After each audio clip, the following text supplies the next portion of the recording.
ಪ್ರೀತಿಯ ನನ್ನ ಯೂಟ್ಯೂಬ್ ಕುಟುಂಬಕ್ಕೆ ಮತ್ತೊಮ್ಮೆ ನನ್ನ ಪುಟ್ಟ ಪ್ರಪಂಚಕ್ಕೆ ಸ್ವಾಗತ. ಇದಕ್ಕಿಂತ ಹಳೆಯ ವಿಡಿಯೋಸ್ ತುಂಬ ಇದೆ, ಆದರೆ ಇದು ಹಳೆಯದಾಗಕ್ಕೂ ಮುಂಚೆ ಮೊದಲು ಇದನ್ನೇ ಹಾಕ್ಬಿಡೋಣ ಅಂತ ಹಾಕ್ತಾಯಿದ್ದೀನಿ. ಇವತ್ತು ತುಳಸಿ ಪೂಜೆ ಅಂತ ನನಗೆ ನಿಜವಾಗ್ಲೂ ಗೊತ್ತಿಲ್ಲ. ಬೆಳಿಗ್ಗೆ 10 ಗಂಟೆಲಿ ಯಾರ್ದೋ ಸ್ಟೇಟಸ್ ನೋಡಿದಾಗ ಗೊತ್ತಾಯ್ತು ಇವತ್ತು ತುಳಸಿ ಪೂಜೆ ಇದೆ ಅಂತ. ಇವತ್ತು ಲೈವ್ ಬೇರೆ ಬರೋದಿತ್ತಲ್ವ, ಭಾನುವಾರ ಅಲ್ವ ಇವತ್ತು ತುಳಸಿ ಪೂಜೆ ಆಗಿತ್ತು. ಸೊ ಲೈವ್ ಮುಗಿಸ್ಕೊಂಡು ಇಷ್ಟು ಸಿಂಪಲ್ಲಾಗಿ ಈ ವರ್ಷ ತುಳಸಿ ಪೂಜೆಯನ್ನು ಮಾಡ್ತಾಯಿದ್ದೀನಿ. ಚಂದ್ರ ನೋಡಿ ಎಷ್ಟು ಚೆನ್ನಾಗಿ ಕಾಣಿಸ್ತಾ ಇದ್ದಾರೆ ಇವತ್ತಂತ. ನಾನು ಯಾವಾಗಲೂ ಅಂದ್ಕೊಳ್ತೀನಿ ವರ್ಷಕ್ಕೊಂದ್ಸಲ ತುಳಸಿ ಪೂಜೆ ಬರುತ್ತೆ, ವರಮಹಾಲಕ್ಷ್ಮಿ ಹಬ್ಬ ಬರುತ್ತೆ. 2 ಹಬ್ಬದಲ್ಲೂ ಕೂಡ ಒಂದು 10-12 ಜನನ ಅಥವಾ ನಮ್ಗೆ ಎಷ್ಟು ಜನ ಆಗುತ್ತೋ ಅಷ್ಟು ಜನನ ಕರೆದು ಅರಿಶಿನ ಕುಂಕುಮ ಕೊಡಬೇಕಂತ. ಆದರೆ ವರ್ಷ ಯಾಕೋ ಆಗ್ತಾನೆ ಇಲ್ಲ. ಮುಂದಿನ ವರ್ಷದಿಂದ ಮಾತ್ರ ವರಮಹಾಲಕ್ಷ್ಮಿ ಹಬ್ಬ ಮಾಡೋ ಹಾಗಾಗಲಿ ಅಂತ ದೇವ್ರ ಹತ್ರ ಕೇಳ್ಕೊತಾ ಇದ್ದೀನಿ. ಪ್ರತಿ ವರ್ಷ 3 ವರ್ಷದಿಂದ ಏನಾದರೂ ಒಂದು ತೊಂದರೆ ಆಗ್ತಾನೆ ಇದೆ. ಈ ವರ್ಷ ಆ ರೀತಿ ಆಗೋದು ಬೇಡ. ನಾನೇನೋ ತುಂಬ ಸಿಂಪಲಾಗಿ ಮಾಡಿದೆ, ಆದರೆ ನಮ್ಮ ಅಕ್ಕಪಕ್ಕದ ಮನೆಯವರು ತುಂಬ ಚೆನ್ನಾಗಿ ಮಾಡಿದ್ದಾರೆ. ನಮ್ಮ ಮನೆಗೆ ಬಂದು ಕರೆದಿದ್ದು ಒಂದಿಬ್ಬರೇ, ಆದರೆ ಅವ್ರ ಮನೆ ಕುಂಕುಮ ತೊಗೊಳಕ್ಕೆ ಹೋದಾಗ ಅವ್ರ ಅಕ್ಕಪಕ್ಕದ ಮನೆಯವರು ಕರೆದ್ರು. ಕುಂಕುಮಕ್ಕೆ ಎಲ್ಲಿ ಕರೆದ್ರು ಹೋಗಲೇಬೇಕು ಅಂತ ಹೇಳ್ತಾರೆ. ಹಾಗಾಗಿ ನಾನು ಬಂದೆ. ನಮ್ಮೂರಿನಲ್ಲೂ ಕೂಡ ಆಲ್ಮೋಸ್ಟ್ ಎಲ್ಲರ ಮನೆ ಹತ್ರನೂ ತುಳಸಿ ಗಿಡಗಳು ಹಾಕ್ಕೊಂಡಿದ್ದಾರೆ. ಹಾಗಾಗಿ ಎಲ್ಲರೂ ತುಳಸಿ ಪೂಜೆ ಮಾಡ್ತಾ ಇದ್ದಾರೆ. ಇವರು ಆರತಿ ಮಾಡಿಬಿಟ್ಟು ಹೋಗು ಅಂತ ಹೇಳಿದ್ರು. ಸೊ ಅವ್ರ ಜೊತೆಗೆ ಸೇರ್ಕೊಂಡು ನಾನು ಕೂಡ ಆರತಿ ಮಾಡ್ತಾಯಿದ್ದೀನಿ. ಆಮೇಲೆ ಇವತ್ತೊಂದು ಫಂಕ್ಷನ್ ಕೂಡ ಇತ್ತು. ಫಂಕ್ಷನ್ ಅಂತ ಅಂದರೆ ಜೋರು ಫಂಕ್ಷನ್ ಏನಿಲ್ಲ, ಇಲ್ಲೇ ಪಕ್ಕದ ಮನೇಲಿ ಸತ್ಯನಾರಾಯಣ ಸ್ವಾಮಿ ಪೂಜೆ ಇತ್ತು. ಬೆಳಗ್ಗೆ ಮನೆಯಲ್ಲಿ ತಿಂಡಿ ಮಾಡಿಟ್ಟು ಸ್ನಾನ ಮಾಡ್ಕೊಂಡು ಅಲ್ಲಿಗೆ ಹೋಗಿದ್ದು ಬಂದಿದ್ದಾಗಿತ್ತು. ಬರೋವಷ್ಟರಲ್ಲಿ ಟೈಮ್ ಆಯಿತು, ಲೈವ್ ಬಂದು ಕೂತ್ಕೊಂಡಿದ್ದಾಗಿತ್ತು. ಸೊ ಇವತ್ತೆಲ್ಲ ಟೈಮೇ ಇಲ್ಲ. ನನಗೇನಾದರೂ ಮುಂಚಿತವಾಗಿ ಗೊತ್ತಾಗಿದ್ದರೆ ತುಳಸಿ ಪೂಜೆ ಇದೆ ಅಂತ ನೆನ್ನೆ ಹೂವೆಲ್ಲ ಅರೇಂಜ್ ಮಾಡ್ಕೊತಿದ್ದೆ. ಆದರೆ ನನಗೆ ಗೊತ್ತಿಲ್ಲದೆ ಇರೋ ಕಾರಣ ನಾನು ಹೂ ಕೂಡ ಅರೇಂಜ್ ಮಾಡ್ಕೊಳ್ಳೋದಕ್ಕಾಗಲಿಲ್ಲ. ಕುಂಕುಮ ತೊಗೊಳೋದಕ್ಕೆ ನನ್ನ ಫ್ರೆಂಡ್ ಅನಿತನ ಕರೆಯೋಕ್ಕೆ ಹೋದೆ, ಆದರೆ ಅವಳು ಕೂಡ ಪೂಜೆಗೆ ರೆಡಿ ಮಾಡ್ತಿದ್ಲು. ಇನ್ನೂ ಪೂಜೆಗೆ ರೆಡಿ ಆಗಿಲ್ಲ, ನೀನು ಹೋಗಿ ಬಾ ಅಂತ ಹೇಳಿದ್ಲು. ಅದಕ್ಕೆ ನಾನು ಒಬ್ಬಳೇ ಬಂದೆ. ನೀವು ವರಮಹಾಲಕ್ಷ್ಮಿ ಹಬ್ಬದಲ್ಲಿ ನೋಡಿರ್ತೀರ, ಜೊತೆ ಸಿಕ್ಕಿದ್ರೂ ಹೋಗ್ತೀವಿ, ಒಬ್ಬರೇ ಇದ್ದರೂ ಹೋಗ್ತೀವಿ, ತಲೆ ಕೆಡಿಸ್ಕೊಳ್ಳೋದಿಲ್ಲ.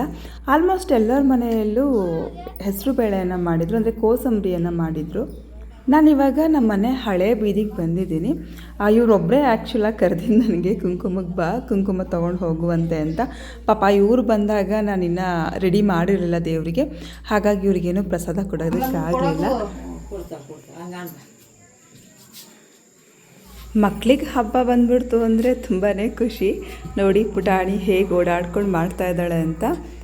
ಇವರು ಕೂಡ ನೀನೇ ಆರತಿ ಮಾಡು ಅಂತ ಹೇಳಿದ್ರು. ನೀವು ಮಾಡಿ, ನಾನು ವಿಡಿಯೋ ಮಾಡ್ಕೊತೀನಿ ಅಂತ ಹೇಳಿ ಅವ್ರ ಕೆಲೆ ಮಾಡಿಸ್ತಾ ಇದ್ದೀನಿ. ಮಾದೇವಕ್ಕ ಮತ್ತು ಸಾವಿತ್ರಕ್ಕ ಇಬ್ಬರು ಊರೋಗಿದ್ದಿರು. ಹಾಗಾಗಿ ಇಬ್ಬರು ತುಳಸಿಗೂ ಕೂಡ ಅವರೇ ಬಂದು ಆರತಿಯನ್ನು ಮಾಡ್ತಾಯಿದ್ದಾರೆ. ಈ ಮನೆ ಆ ಮನೆ ಎರಡಕ್ಕೂ ಇವರೇ ಮಾಡಿದ್ರು ಆರತಿನ. ಪುಟಾಣಿ ಮಕ್ಕಳು ಕೈಯಲ್ಲಿ ಏನು ಮಾಡಿದ್ರು ಚೆಂದ. ನೋಡಿ ಎಷ್ಟು ಚೆನ್ನಾಗಿ ಮಾಡ್ತಾಯಿದ್ದಾಳೆ ಅವಳು ಇಂಟ್ರೆಸ್ಟಿಂದ.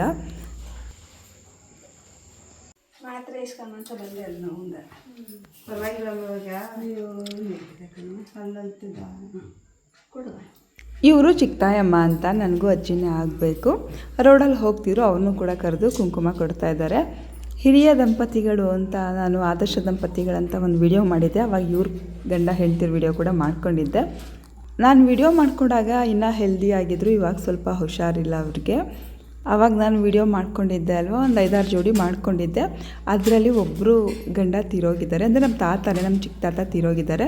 ಇನ್ನೆಲ್ಲ ಚೆನ್ನಾಗಿದ್ದಾರೆ.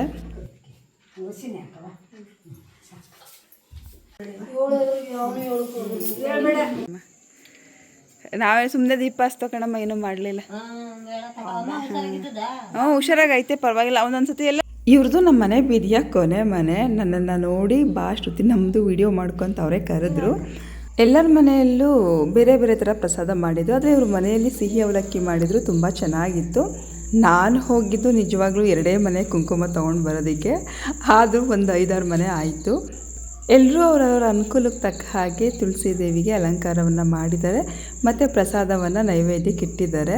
ನಾನು ಯಾರಿಗೂ ಕುಂಕುಮಕ್ಕೆ ಹೇಳಿರಲಿಲ್ಲ ಅಲ್ವಾ. ನನ್ನ ಫ್ರೆಂಡ್ ಅನಿತಾ ಕುಂಕುಮ ತೊಗೊಳಕ್ಕೆ ಹೇಳಕ್ಕೆ ಬಂದು ಅವಳಿಗೆ ಮಾತ್ರ ಕುಂಕುಮ ಕೊಟ್ಟಿದ್ದು.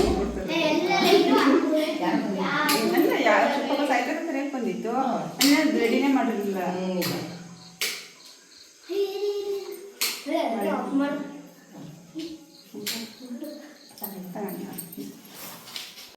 ಪೂಜೆ ಎಲ್ಲ ಆದಮೇಲೆ ನೈವೇದ್ಯಕ್ಕೆ ಇಟ್ಟಿರೋದನ್ನು ನಮ್ಮ ಟ್ಯೂಷನ್ ಮಕ್ಕಳುಗಳಿಗೆ ಸ್ವಲ್ಪ ಸ್ವಲ್ಪ ಕೊಟ್ಟೆ.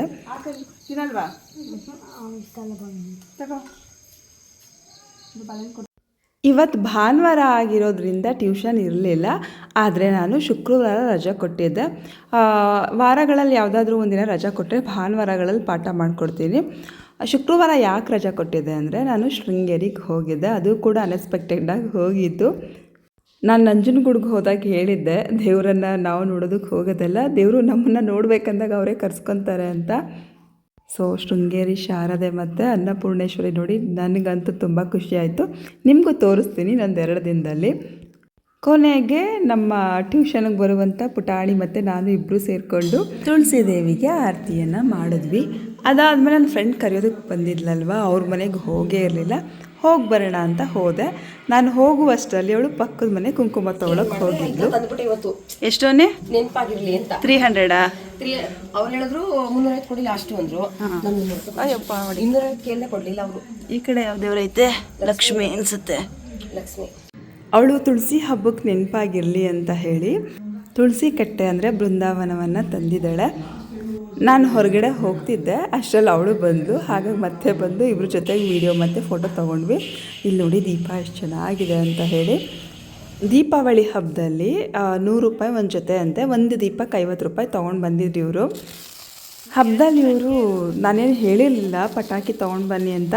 ನನಗೆ ನಿಜವಾಗ್ಲೂ ಪಟಾಕಿ ಹಚ್ಚೋದೆಲ್ಲ ಇಷ್ಟ ಆಗಲ್ಲ, ಯಾಕಂತ ಹೇಳಿದ್ರೆ ಪರಿಸರ ಮಾಲಿನ್ಯ ಆಗುತ್ತೆ ಅಂತ.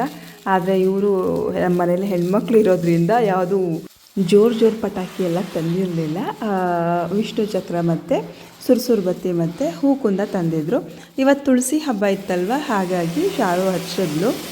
ನಾನು ನಿಮಗೆ ಹೇಳಿದೆ ಹಬ್ಬ ಇರೋದು ನನಗೆ ಗೊತ್ತಿಲ್ಲದಿರೋದ್ರಿಂದ ಹೂ ಅರೇಂಜ್ ಮಾಡ್ಕೊಂಡಿರಲಿಲ್ಲ ಅಂತ.